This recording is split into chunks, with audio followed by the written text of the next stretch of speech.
mostrar como que funciona o diagnóstico do teste, tá? O diagnóstico do teste. E por que a gente precisa saber quais são os nossos sabotadores? Porque às vezes você já fez de tudo para avançar e não compreendeu ainda por que você não consegue. Ai, Cícia, eu não consegui. Eu não sei o que acontece, que eu simplesmente não faço. Deixa eu ver aqui.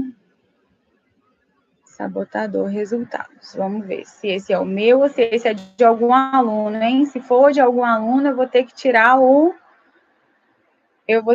nome do aluno. Vamos ver aqui de quem é.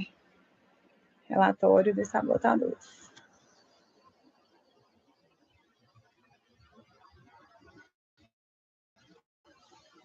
Então, pessoal, olha só, de onde é que vem, né, essa questão dos sabotadores?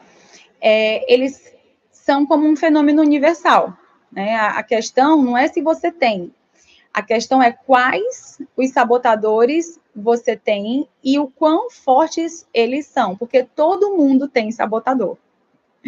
Eu não sei se isso te conforta ou se isso te preocupa, mas todo mundo tem sabotador, tá? Todos nós temos. Em algum nível você tem. E de onde eles vêm? De onde eles vêm? Eles são como guardiões inicialmente, né? Que nos ajudam ali a vencer as nossas ameaças reais. Eles nos ajudam a vencer as ameaças imaginárias. Então, assim, é a sobrevivência física mesmo, emocional, quando a gente é criancinha, quando é pequenininho, tá? E quando a gente chega na idade adulta, esses sabotadores, eles não são mais necessários. Eles são dispensáveis, tá? Pessoal, deixa eu só colocar esse link aqui para o pessoal que está pedindo aqui só um minuto.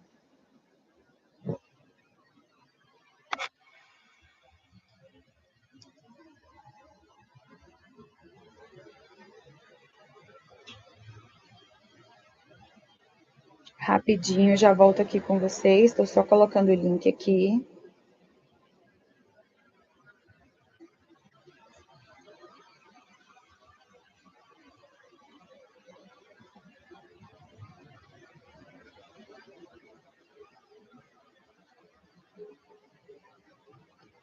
Estou só colocando o link e a gente já continua.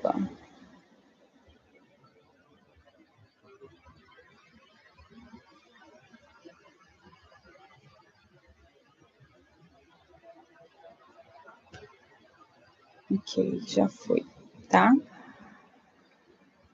Então, continuando o que eu estava falando aqui com vocês, eles são necessários ali durante a nossa infância. Mas depois, na nossa vida adulta, eles não são mais necessários, eles são dispensáveis, na verdade. E o que acontece, né? Eles se tornam habitantes invisíveis ali na nossa mente, tá? E eles formam algumas lentes pelas quais a gente enxerga e a gente reage ao mundo, mas sem saber que a gente está usando essas lentes. Então, tá tudo ali dentro da sua cabeça, porque tá te acompanhando desde a infância, mas você não sabe, você não percebe, nunca ninguém chegou para te falar sobre isso, ok? A formação desses sabotadores, ela começa a fazer sentido depois que você percebe que o objetivo principal ali dos seus 15, 20 anos de vida, né, que é ali aquele período de sobrevivência e tal, quando você começa a sair desse nível de sobrevivência, que é o comum, você começa a sair do nível de sobrevivência ali em meados dos 20 anos aproximadamente, o sabotador crítico, ele representa, né, uma tendência em reparar ou em exagerar tudo aquilo que é negativo. Você já viu aquela pessoa, por exemplo, que você vai conversar com ela e tudo dela é se autocriticar? Ai, não, porque eu tô muito gorda. Ai, não, porque eu emagreci, mas eu tenho flacidez. Ai, não, porque eu me formei, mas eu tô com dificuldade de achar emprego. Ah, não, porque eu me formei, mas eu tenho que fazer especialização. Aquela pessoa que é sempre crítica com ela mesma e acaba sendo também com o restante do mundo. Aquela pessoa chata, a verdade é essa.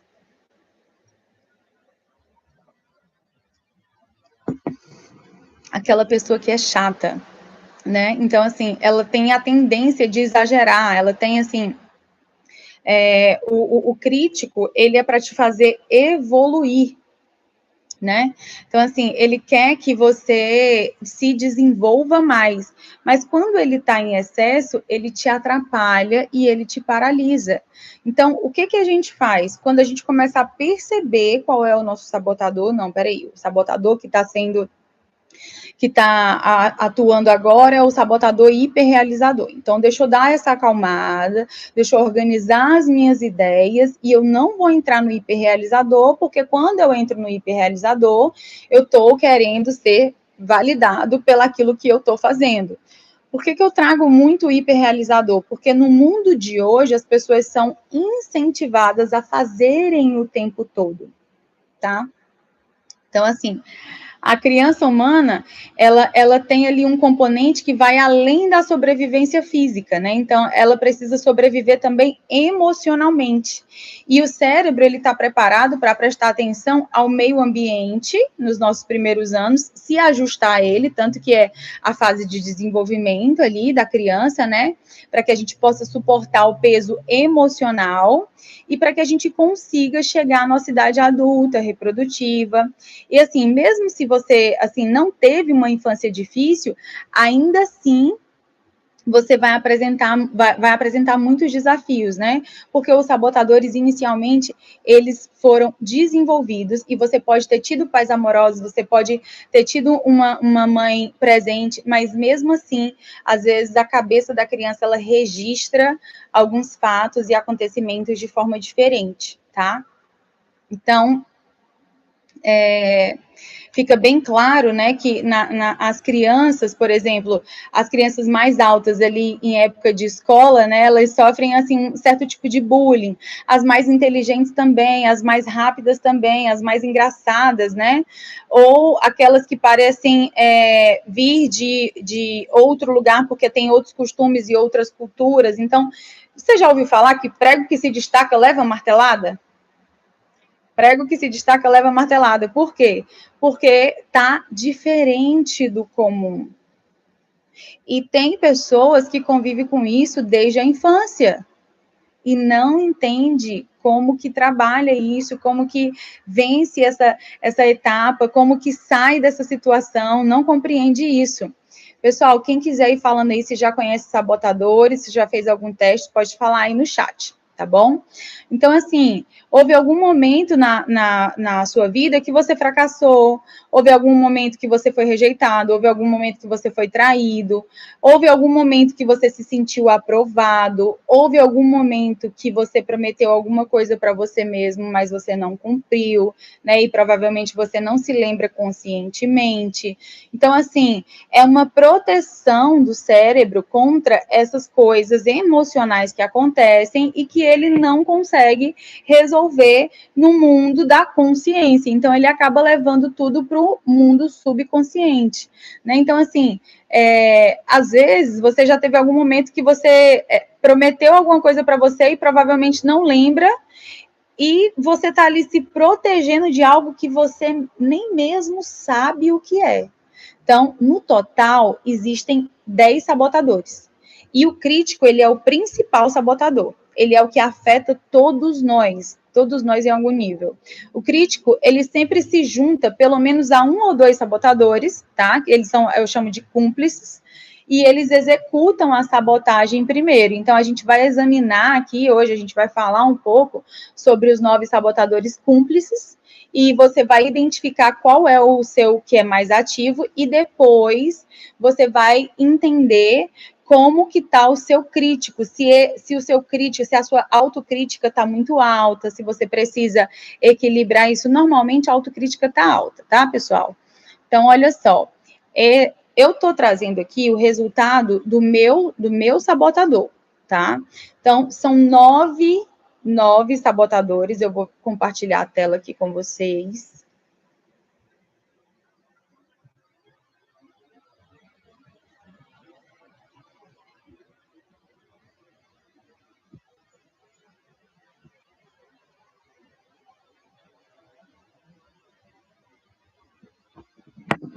Me avisa se vocês estão conseguindo ver a tela sendo compartilhada, tá?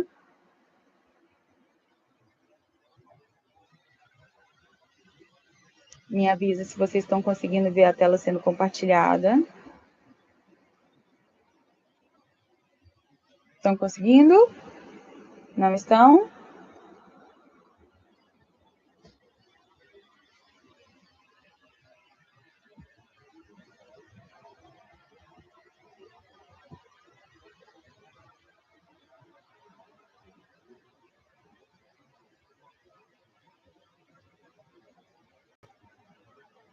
Pronto, entrou, tá? Então, eu quero que vocês observem aqui. Deixa eu ver se eu consigo aumentar mais. Eu quero que vocês observem essa escala que tá aí, ó. Então, assim, os resultados dos 9 sabotadores são os maiores cúmplices do meu crítico. Então, normalmente, a gente vai avaliar os 3 mais altos, tá?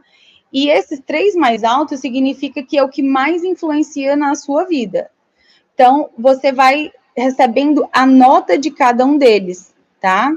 Então, no meu resultado, apareceu um empate entre vários sabotadores, né? E eu classifiquei a força deles como relativamente alta. Então, assim, deixa eu mostrar para vocês aqui o que realmente faz sentido vocês aprenderem no dia de hoje, tá? Presta atenção, pessoal. 9 sabotadores. O 10º sabotador é o crítico. E todo mundo tem o sabotador crítico. Deixa eu ver se eu coloco essa luzinha mais para cá, para a gente poder, para ficar mais claro, tá? Todo mundo tem o crítico e tem 3 sabotadores mais fortes. 2 são mais cúmplices e caminham juntos. Então, quando a gente está falando ali do insistente, a gente está falando da pessoa que é perfeccionista, que ela tem a necessidade de ordem e organização, né? Que, assim, é pontual, é metódico, pode ser irritável, tenso, teimoso, tem uma necessidade de autocontrole e de autoconcentração muito grande, trabalha mais do que o normal, né? Compensa ali a negligência e a preguiça das outras pessoas. Então, assim, é aquela pessoa que tem aqueles amigos mais folgados, né? Os impostados, e ele trabalha por ele e trabalha pelo colega. E é extremamente sensível a críticas. Então, receber uma crítica, o mundo acabou. Por quê? Porque ele trabalha tanto, né? Ele é tão bom, tá? Então, assim, o que essa pessoa pensa? O certo é certo, o errado é errado, e eu sei fazer do jeito certo. Pessoal, ninguém sabe tudo. Ninguém sabe tudo. Então, quem tem o sabotador insistente é muito pego ali na questão da crítica, né? E ele sempre fica pensando assim, eu preciso ser mais organizado do que os outros, eu preciso ser mais metódico, se eu não fizer, as pessoas não fazem, eu odeio erros, né? E o sentimento que essa pessoa tem é o sentimento constante de frustração. Ele tem uma constante decepção consigo mesmo, porque ninguém é perfeito o tempo todo. E com os outros, né, por não conseguir alcançar os padrões, os altos padrões, ele se sente angustiado, né, ele tem medo das pessoas estragarem a ordem, o equilíbrio e tal que ele criou. Então, assim, às vezes essas pessoas, elas têm a tendência de ter tons mais sarcásticos, né, e elas sentem muita raiva e frustração.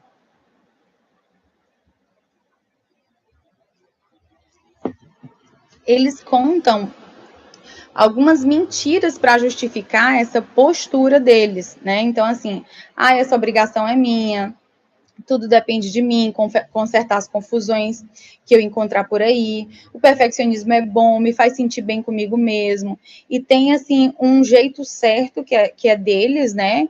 E um jeito errado, que é óbvio de fazer as coisas, né? Então, assim, eu sei como as coisas devem ser feitas, e eu preciso fazer a coisa certa. Então, assim, isso causa um impacto nele que, assim, é uma rigidez, uma falta de flexibilidade de lidar com a mudança e os estilos diferentes. Então, essa pessoa, né, quando ela é submetida a uma drástica mudança, ela não costuma resistir muito. Ela afunda, né? Então, assim, tem muito ressentimento, muita ansiedade, o insistente, o sabotador insistente, ele sente muita ansiedade, né? Assim, acha que toda hora está sendo criticado por alguém e se reserva, né? Se guarda, assim, se alguém fala alguma coisa para ele, ele não tem a maturidade de chegar e conversar sobre isso. Então, independente do quanto essas pessoas trabalhem, elas jamais, assim, independente de que o outro trabalhe, quem tem o sabotador insistente nunca vai achar que o outro trabalha de forma suficiente. Então, o insistente, ele se desenvolveu dessa forma porque ele precisou silenciar as vozes constantes de crítica e do medo da crítica. Então, ele tenta ser perfeito para ele não ser criticado. E aí, ele pensa o quê, né? Se eu fizer o que é certo, eu vou estar fora do alcance da interferência e da reprovação das pessoas. Ou seja, ele vive pela necessidade de ser aprovado. E isso gera uma sensação dentro dele de ordem em meio à dinâmica familiar difícil. Então, assim, uma família que é uma família de muitas brigas, é uma família que tem conflitos ali entre o pai e a mãe, que o pai e a mãe não esconde das crianças que eles estão tendo as brigas, né? Então, assim, a aceitação de quem tem o insistente, ela vem, né, quando ele começa a entender que se ele for perfeito, ele vai ter o controle da situação, e se ele tem o controle da situação, tá tudo certo. Os pais dessa criança, né, foram pais, assim, emocionalmente distantes, mas eles foram exigentes que a criança fosse perfeita, que a criança fosse irrepreensível, tá? Quem tem aí esse sabotador, levanta a mão. O sabotador prestativo é aquele, é porque eu sou mais bonzinho e tal, né? Então, assim, o prestativo, ele quer ganhar atenção porque ele ajuda as outras pessoas. A palavra, a Bíblia fala o quê, né? O que a sua mão direita faz, a esquerda não deve saber. Por quê? Porque aquilo que você faz de bom para o outro não é para você ser visto e para você ser validado. É para que a vida do outro se torne melhor. Então, assim, ele pensa, o prestativo pensa que ele deve dar amor e afeição para receber em troca. Então, assim, eu preciso conquistar esses sentimentos e eu não sou digno disso. Ele nunca acha que ele é digno. Tá? Então, assim, o que é o prestativo? Ele tenta conseguir a aceitação e o amor, o afeto ali, ajudando, agradando, resgatando as pessoas, aquela pessoa que vai ali sempre salvar, ou tá sempre elogiando, perde as próprias necessidades de vista e se torna ressentido com o resultado, porque ele deixa de fazer para ele para fazer para o outro, porque ele é o bonzinho, ele é o prestativo. Então, assim, essa pessoa que é a boazinha, ela tem uma necessidade muito grande de ser amada.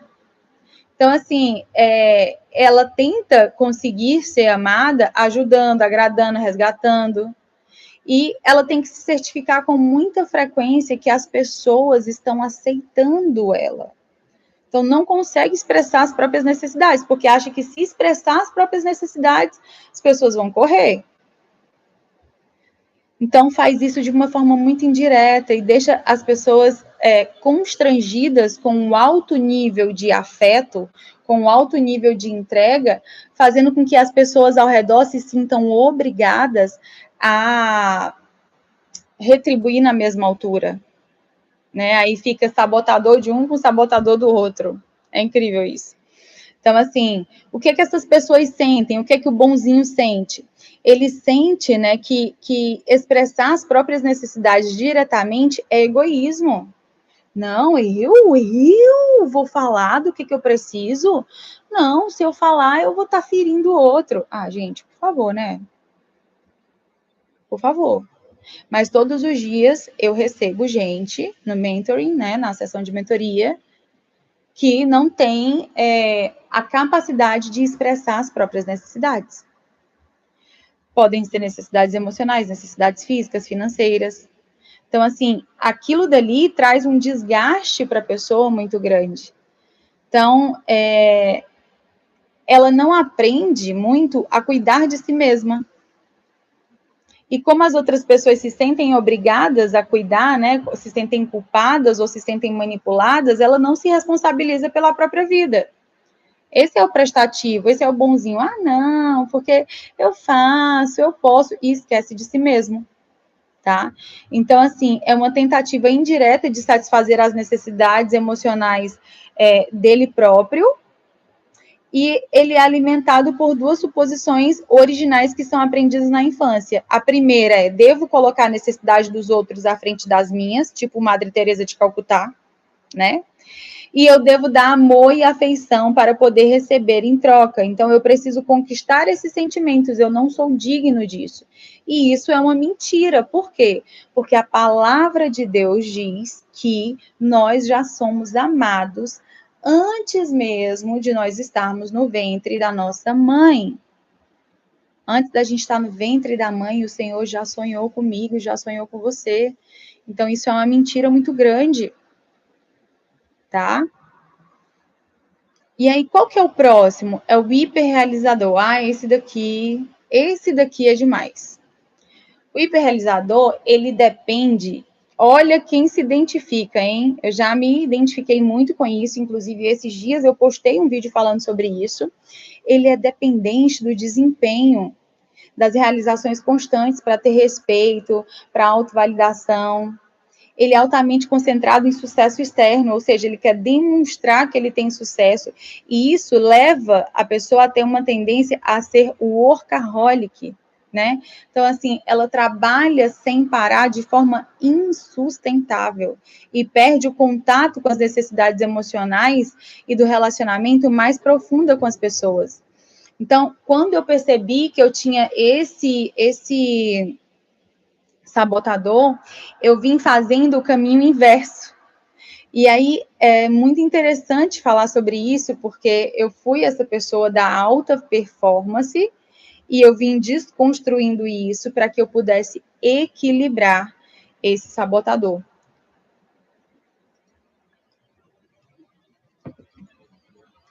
As características dessas pessoas que têm esse sabotador são pessoas que são competitivas, são atentas à imagem, ao status, né? E são ótimos em disfarçar insegurança e mostrar uma imagem sempre positiva, tanto que as pessoas achavam que eu nunca tinha problema. O mundo estava desabando na minha cabeça e as pessoas achavam que eu estava numa nice, tipo assim, super tranquila, maravilhosa, de linda, tá? Então, assim, essas pessoas têm a tendência, o hiperrealizador tem a tendência de acreditar que as emoções, elas atrapalham o desempenho. E o foco tem que ser no pensamento e na ação. E pensa assim, ó, eu posso qualquer coisa que eu queira. Eu posso qualquer coisa. Eu sou valiosa, enquanto eu for bem sucedida e os outros pensarem bem de mim, eu sou ótima. Agora, se acontecer alguma coisa, se for exposto a alguma imperfeição, o mundo acaba. Né? Então, assim, o hiperrealizador, ele tem a tendência de não gostar de investir em sentimento por muito tempo. Ele fala assim, isso me distrai, eu sou uma pessoa mais objetiva, né? Eu não quero me conectar com isso. Então, assim, às vezes, essa pessoa, a que realiza tanto toda a vida, quando ela está sozinha, ela se sente deprimida, se sente vazia. Aí, para ela não se sentir deprimida, para ela não se sentir vazia, ela vai fazer mais. Porque ela só é valiosa quando ela está fazendo alguma coisa. Então, assim, essas pessoas têm medo da intimidade, da vulnerabilidade, né? A intimidade com os outros pode permitir que o outro veja que ele não é tão perfeito quanto a imagem que ele divulga. Então, olha só, para começar a equilibrar esse hiperrealizador, principalmente ali no Instagram, né, que a gente mostra um pouco da nossa vida, eu comecei a ter que desconstruir algumas coisas. Eu comecei a ter que aparecer com roupa de academia, eu comecei a ter que aparecer sem maquiagem, igual hoje eu estou gravando esse vídeo aqui para vocês sem maquiagem. Desde de manhã hoje eu estou sem maquiagem, atendi todos os meus clientes hoje sem maquiagem. Mas para quê? Para que eu começasse a equilibrar mais. Ontem eu estava com uma pessoa e a gente já estava atrasada para ir para um compromisso, e ela falou assim, nossa, mas você ainda vai secar o cabelo e tal, não sei o que, eu falei, vou, ele tá encolhido da chuva e tal. Então, assim, tem algumas coisas que eu ainda tenho dificuldade, né, eu sou um ser humano, mas é para ficar atento, é para ficar atento. Então, assim, quais são as mentiras que são usadas para o hiperrealizador se justificar? Ele fala assim, eu quero alcançar tais realizações, eu quero produzir tais resultados, né? Ele quer mostrar que ele tem uma boa imagem. E esses resultados é como se fosse o maior trunfo da vida dele. E ele sempre vai falar assim, sentimento é uma distração, eles não me ajudam em nada. Só que isso traz um impacto muito grande na vida dessas pessoas, que é o quê? A paz e a felicidade, elas são muito passageiras. Elas têm pequenas celebrações e aí daqui a pouco elas já estão em busca de novas conquistas para elas se sentirem realizadas, porque como elas só são valiosas se elas estiverem conquistando, então o tempo todo tem que ter a hiperrealização. Tá? Então, assim, a autoaceitação é continuamente condicionada ao próximo sucesso. Eu só aceito se eu tiver sucesso. Perde, né, o contato com sentimentos ali mais profundos. Não consegue se conectar intimamente com outras pessoas. As pessoas ao redor, elas são atraídas pelo turbilhão que a pessoa é, assim, pelo alto desempenho do hiperrealizador, e quando elas são atraídas para a próxima, elas se tornam desequilibradas por causa da realização extrema daquela pessoa que está do lado dela. Então, assim, o hiperrealizador, ele tem essa tendência de fazer isso na vida dele e provocar isso na vida de quem está ao lado dele. Então, assim, a autovalidação e a autoaceitação e amor próprio são condicionais. E é uma tristeza, porque, assim, nós não somos máquinas. A gente não tem um desempenho contínuo. A gente não consegue, né, ser perfeito o tempo inteiro. Isso demonstra ali a falta de uma figura paterna. Mesmo você tendo tido pais amorosos, né, que demonstraram aprovação e tal, mesmo assim, faltou ainda a autovalidação do pai.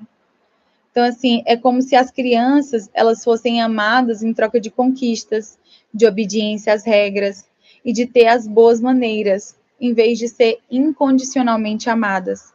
Então, para você aí que tem filho, você fica muito atento com relação à forma como você educa o seu filho no comportamento dele. Porque se você educa ele para ser um menino bonzinho, ele pode ter o sabotador ali, o prestativo. Se você só fala que ele é um bom menino quando ele tem as conquistas dele, ele vai ter o sabotador do hiperrealizador.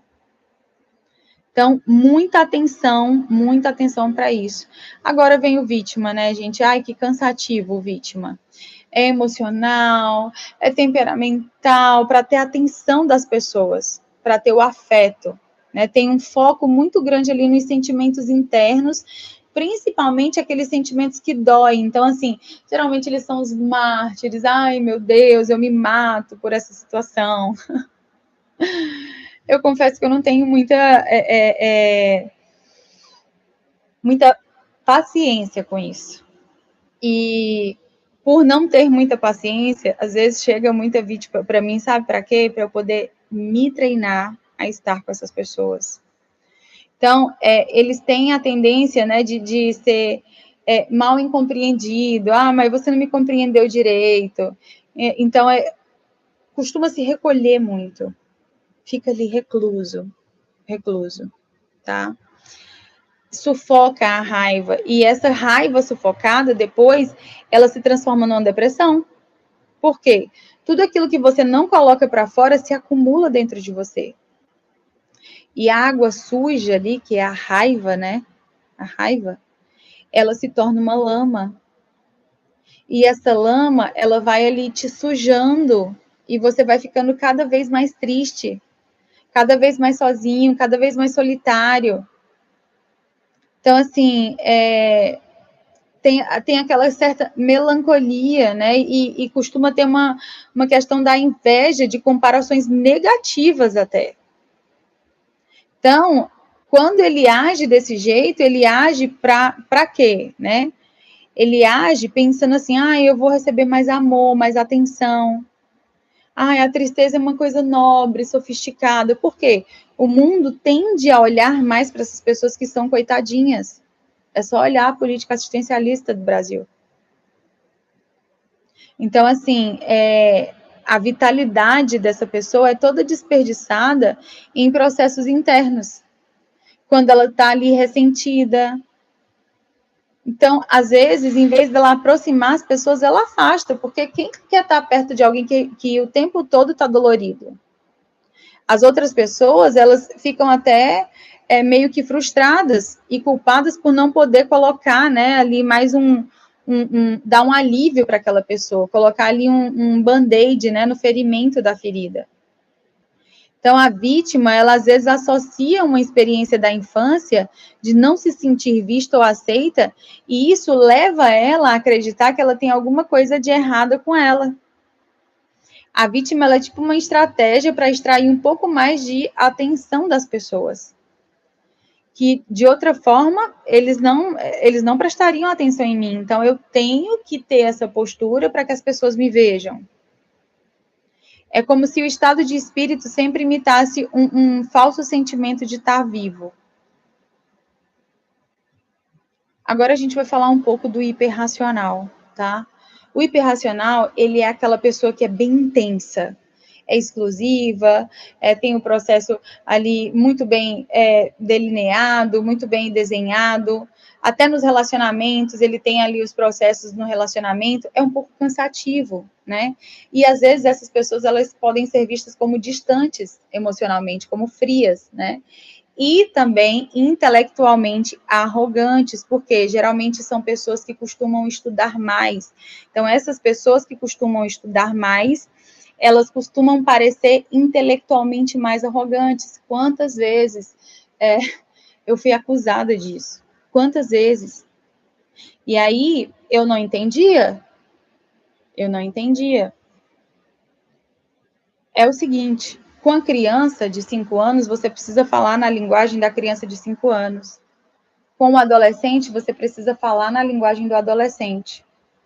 Com o mestre, você precisa falar na linguagem do mestre.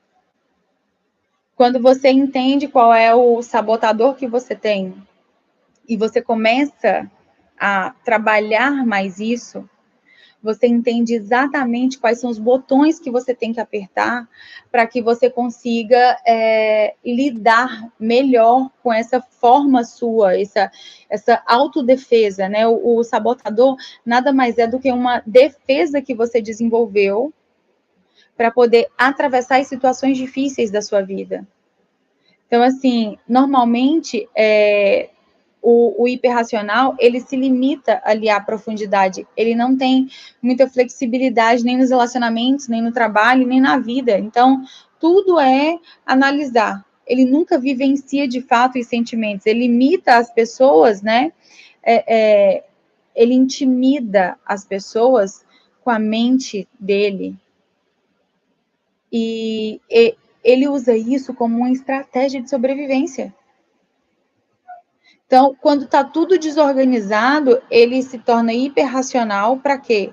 Para que ele organize o ambiente caótico. Normalmente são crianças que cresceram em ambientes caóticos também.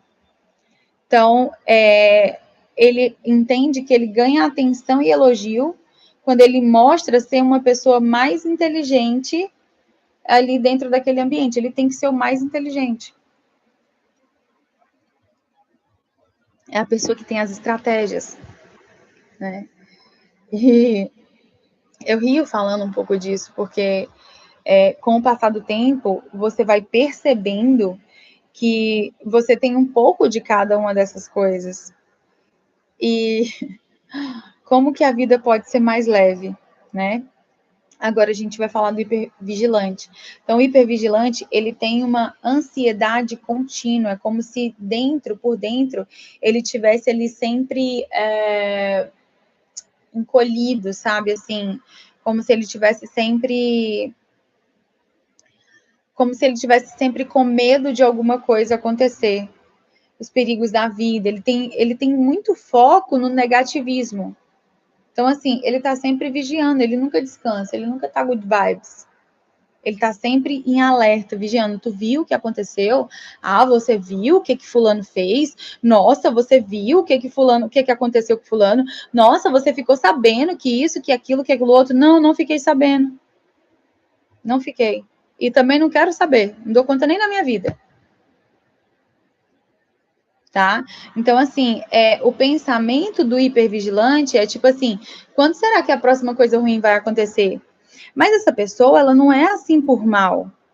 Ela é assim porque ela aprendeu que ela precisava estar sempre em alerta para sobreviver.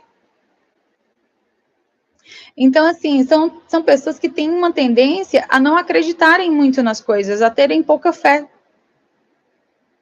E tem, geralmente, uma ansiedade, né, que te coloca ali naquela autovigilância. Então, essa pessoa, ela pensa assim, a vida tem muitos perigos, se eu não ficar alerta, quem é que vai ficar alerta por mim? E não pode ser 8, mas também não pode ser 80.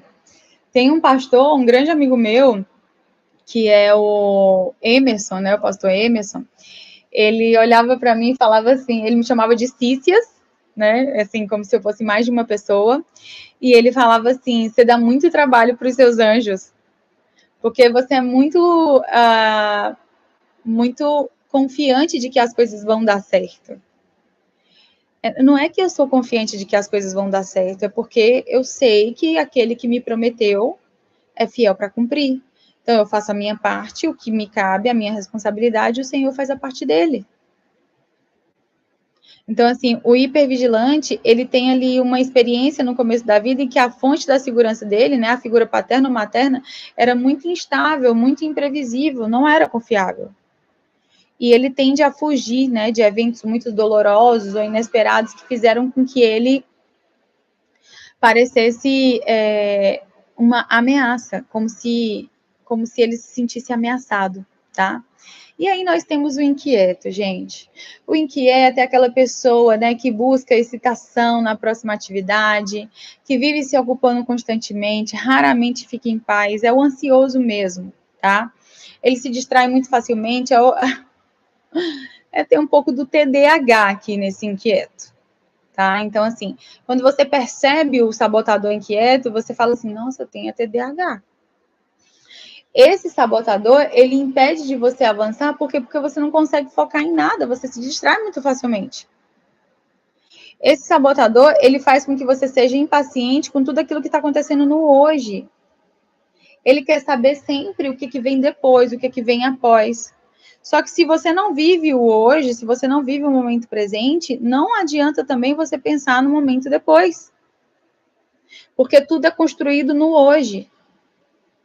E aí o pensamento dele, né, a mentira que ele usa para justificar o comportamento dele é tipo assim, a vida é muito curta, ela precisa ser vivida intensamente, eu não quero perder nada. O impacto que isso causa nessa pessoa é assim, ele tem uma fuga baseada na ansiedade de estar presente, vivenciando cada momento intensamente, mas isso traz situações desagradáveis. Porque ele evita um foco de verdade, um foco que dure muito tempo. Então, nos assuntos que são relacionados a coisas de responsabilidades da vida, que são coisas importantes, eles não querem focar nisso. Eles querem a próxima aventura. Então, as outras pessoas, elas têm dificuldade de acompanhar o frenesi e o caos criado por essa pessoa inquieta. Assim como o hiperrealizador também. Porque eles são incapazes de construir qualquer coisa sustentável nesse ambiente. O inquieto, ele foi uma criança que usou isso, né, uma estratégia para encontrar novas fontes de prazer, de autopromoção, né? Então, isso pode ser associado a experiências do começo da vida com atenção inadequada. Ele não teve a atenção que gostaria. Então, ele é inquieto, ele é agitado, agitado, agitado. Para quê? Para que as pessoas prestem atenção nele. Tudo é voltado para atenção. Se vocês pararem para reparar, a gente falou de vários sabotadores já até agora e tudo é voltado para a criança que tem e precisa de atenção. Atenção, ordem em casa, amor e ser validado. Então, assim, o inquieto, ele não só pega ali aquela atenção que ele não teve e ele substitui essa atenção que ele não teve pelo frenesi de estar fazendo algo o tempo inteiro, como se ele estivesse vivendo a vida intensamente, né? Porque ele não quer lidar com a dor que ele não foi visto lá atrás. Só pegar o carregador aqui, pessoal. Ele não quer lidar com a dor de não ter sido visto lá atrás. Não quer. Dói demais.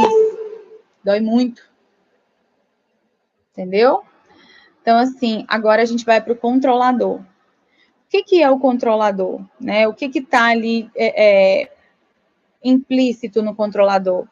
Ele tem... ele geralmente está associado a experiências ali do começo de vida em que a criança ela é obrigada a crescer rápido. Ela ficava sozinha, tinha que assumir o controle do ambiente, né? Assim, ela vivia em ambientes perigosos, física e emocionalmente. Então, está associado também da criança ser magoada, rejeitada ou traída. E ela decide que nunca mais ela vai ser rejeitada, traída ou magoada. E aí, ela começa a controlar todas as situações ao redor dela. É aquela pessoa que controla a própria vida e quer controlar a vida do outro. Controlar a vida do marido, controlar a vida do funcionário, controlar a vida dos colegas, decide a vida da família inteira. É muito pesado. Então, assim, tem a necessidade de assumir muitas responsabilidades e controlar situações, forçando ações de pessoas para terem ali a sua própria vontade sendo satisfeita. Então, tem uma ansiedade muito alta e uma paciência quando isso não é possível. Tem, assim, a competição com as outras pessoas, né? Altos desafios ali de atos físicos, de conflitos, em vez de ter emoções mais delicadas. É determinado, confrontador, direto. Leva as pessoas além da zona do conforto. Então, essa é uma característica até do mentor também. Só que se o mentor não tiver com isso muito bem equilibrado, muito bem calibrado, ele acaba manipulando a situação, em vez de treinar as pessoas, ele vai querer definir a vida das pessoas por elas.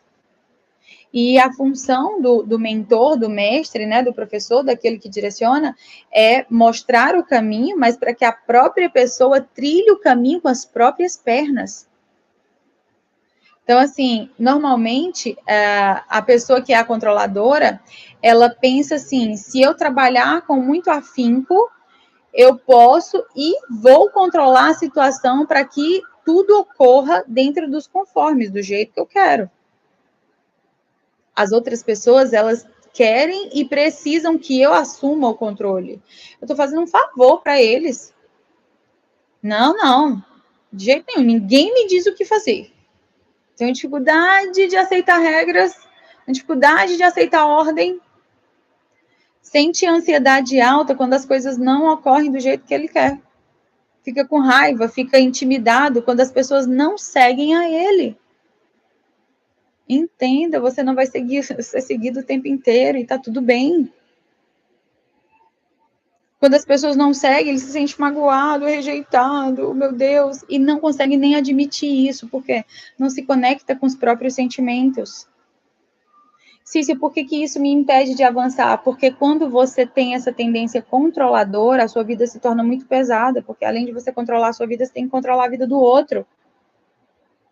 E aí, como que avança estando tão pesado? Essa pessoa que é a controladora, ela até tem alguns resultados ali mais temporários, mas tem um custo muito alto, né, das outras pessoas se sentirem manipuladas. E essas pessoas acabam se sentindo ressentidas e incapazes de alcançar suas capacidades, porque é como se eu virasse para você e falasse assim, não pode deixar que eu resolva a tua vida, porque tu mesmo não tem capacidade de resolver, não.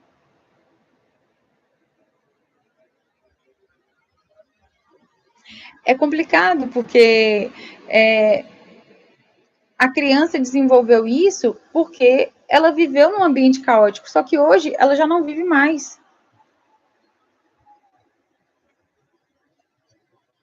Ai, Cícia, o que é que eu posso fazer para equilibrar isso? Tem várias coisas que a gente faz durante as sessões para equilibrar esse controlador. Várias coisas.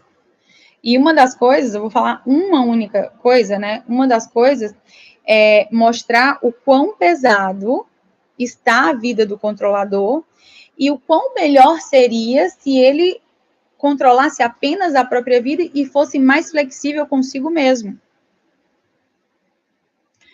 Agora que vem o esquivo, tá? A gente já tá aí com 54 minutos de aula.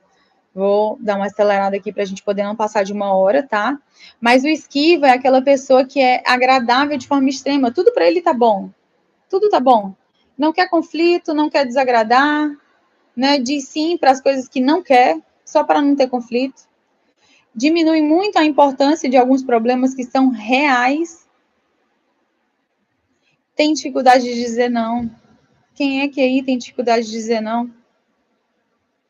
Resiste, né, às outras pessoas de uma forma mais passiva, mas ao mesmo tempo agressiva, em vez de ser direto. E aí, isso ele tem pensamentos assim, talvez se eu deixar de lado, o problema vai se resolver sozinho. É aquele que varre o problema para debaixo do tapete. Se eu cuidar disso aqui agora, eu vou magoar alguém, deixa isso para lá. Esse deixa isso para lá, vai se transformando numa montanha debaixo do tapete, que uma hora você passa, tropeça, cai e morre.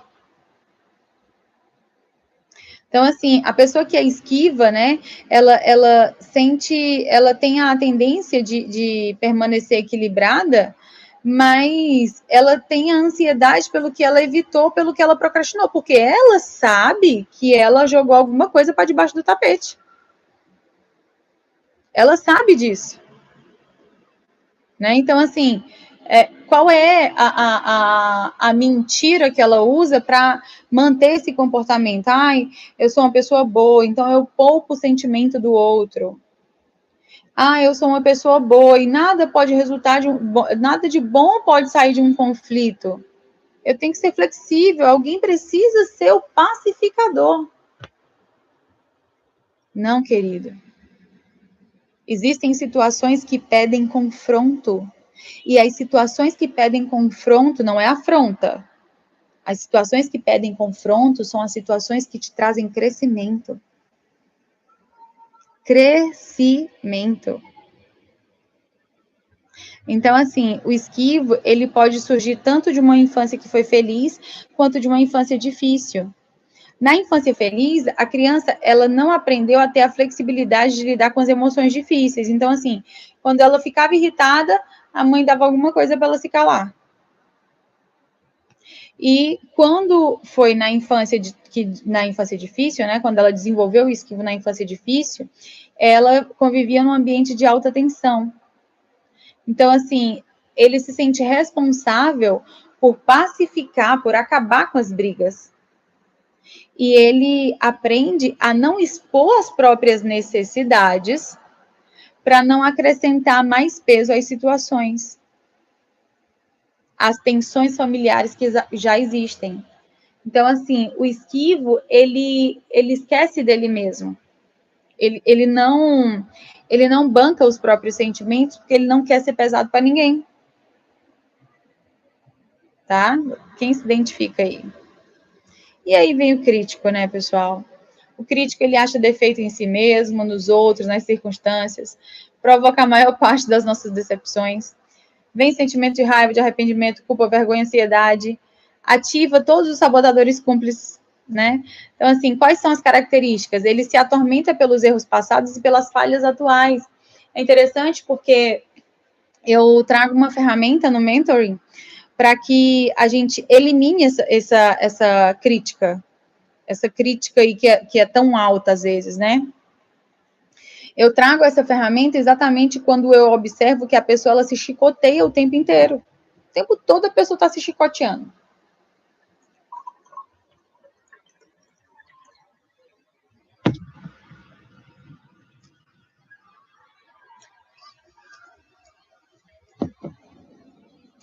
Então, assim, o que o crítico pensa? Ai, o que tem de errado comigo? Nossa, o que tem de errado com você? O que tem de errado com esse resultado aqui que não saiu como eu esperava? Então, ele está sempre reclamando de alguma coisa. Então, ele tem um sentimento de culpa, de arrependimento, de decepção, muita raiva e ansiedade. E aí, ele pensa assim, ó, se eu não pressionar, essa pessoa vai ficar preguiçosa e acomodada. Se eu não punir você pelos seus erros, você não vai aprender com eles e você vai repeti-los. Se eu não botar medo em você, os seus maus resultados futuros, você vai dar em nada.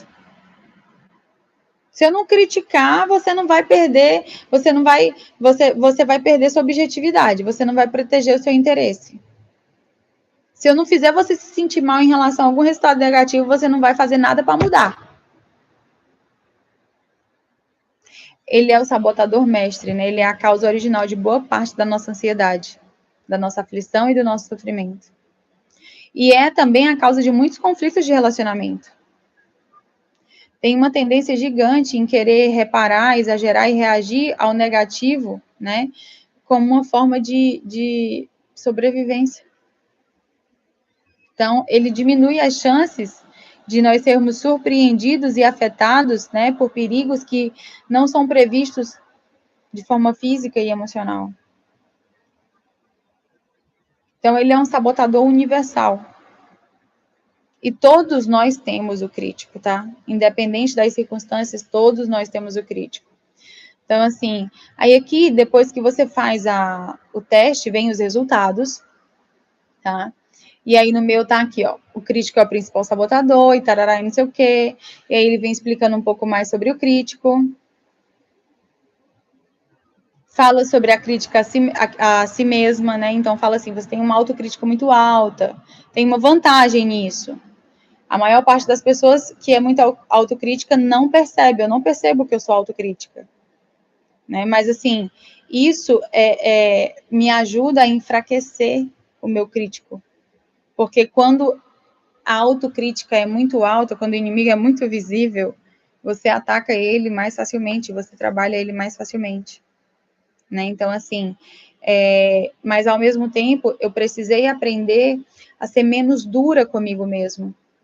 Eu precisei aprender que eu não controlava todas as situações e que tá tudo bem, às vezes, não estar bem.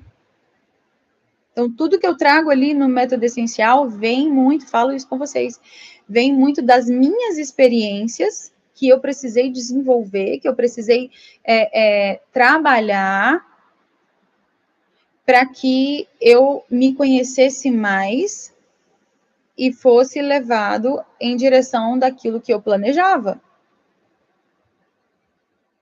Então, se você quer fazer o teste do crítico, me manda uma mensagem no direct do Instagram ou aqui no chat também, tá? Eu dou uma olhadinha de vez em quando, que eu mando para você o teste, para você fazer o seu teste dos sabotadores. Então, assim, ele sugere alguns passos aqui, eu vou parar de compartilhar a tela, tá? Deixa eu fechar isso aqui. Eu vou parar de compartilhar a tela. E eu tenho uma coisa para falar para você. Todos esses sabotadores, a intenção deles foi uma intenção boa, de fazer com que você sobrevivesse à sua fase da infância, mas ela já não faz sentido na tua fase adulta. Então, tudo aquilo que salta sobre os teus olhos, que você percebe que não é algo normal, que não é algo funcional, você precisa trazer a luz para poder equilibrar. E a palavra fala o quê, né? Que Deus nos deu o espírito de equilíbrio e domínio próprio. Quando a gente aceita Jesus, a gente recebe dentro da gente o fruto do Espírito. E o fruto do Espírito são 9 habilidades do caráter de Deus. E essas 9 habilidades, todos nós temos essas 9 habilidades, mas a gente precisa desenvolver essas habilidades. Então, eu quero convidar você hoje, tá? A orar junto comigo depois dessa aula, que você entendeu um pouco sobre os sabotadores, e pedir ao Espírito Santo para que ele te traga o discernimento daquilo que é necessário ser trabalhado e equilibrado. Porque a nossa missão aqui nessa terra é levar o evangelho às pessoas. Mas nós precisamos ser parecidos com Cristo para que essas pessoas queiram caminhar junto com a gente. Na maioria das vezes, você vai ser a única Bíblia que essas pessoas estão lendo. E para você ser essa Bíblia, você precisa trabalhar mais o seu caráter. Então, dentro da comunidade essencial, você aprende a trabalhar mais você. Tudo retorna para você. E a palavra fala o quê, né? Que Deus, ele é o alfa e o ômega. Ele é o início e ele é o fim. Tudo começa e termina nele.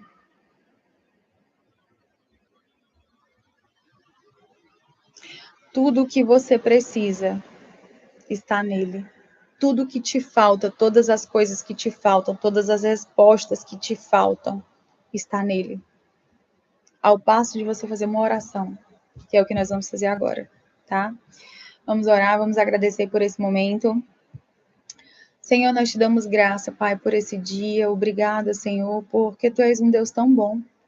Que em Ti, Pai, nós temos tudo o que falta em nós. Senhor, hoje eu oro intencionalmente, Pai, para que essas pessoas, Senhor, que estão assistindo essa aula, Pai, para que elas sejam despertas. Espírito Santo, a palavra diz que Tu és o nosso professor, Tu és o nosso consolador e Tu és o nosso amigo. Traz a revelação de tudo aquilo que nós precisamos ajustar, alinhar. Traz o equilíbrio, que o espírito de sabedoria caminhe conosco e que, sobretudo, nós possamos caminhar na luz da palavra, entendendo qual é a tua boa, perfeita e agradável vontade. Muito obrigada por mais uma aula, muito obrigada, Espírito Santo, por essa clareza. Obrigada, Pai, porque eu sei que cada pessoa que passou por aqui, cada pessoa que vai passar, que vai assistir essa aula, ela vai ser liberta, que a sua mente vai ser liberta de alguma forma. Muito obrigada, Paizinho, e que venham as próximas aulas.